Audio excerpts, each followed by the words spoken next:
Hello everyone, అందరికీ ఎంతో ఇష్టమైన చింతపండు పులిహోర ఎలా చేయాలో తెలుసుకుందాం.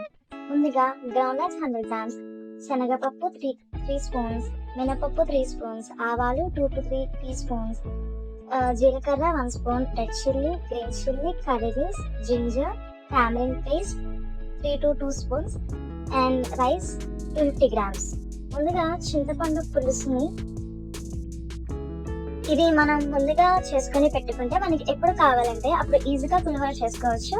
ఇది 6 months వరకు ఫ్రిడ్జ్ లో పెట్టుకుంటే రీయూజ్ అవుతుంది అనమాట.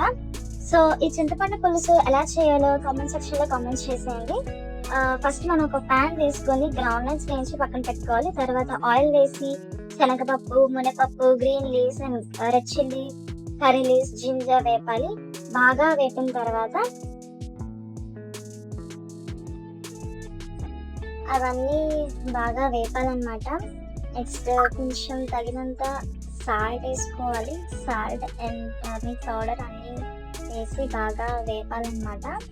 వేపిన తర్వాత మన రైస్ ముందుగా ప్రిపేర్ చేసుకున్న రైస్లో బాగా మిక్స్ చేయాలి. బాగా మిక్స్ పైకి కిందకి బాగా మిక్స్ చేస్తే మంచి ఫ్లేవర్ అని వస్తుంది అనమాట. సో మనకి నోరు నుంచి చింతపండు పులిహోర ready.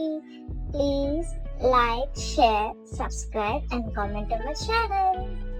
It is a vlogs. See you. Bye bye. See you in the next vlog.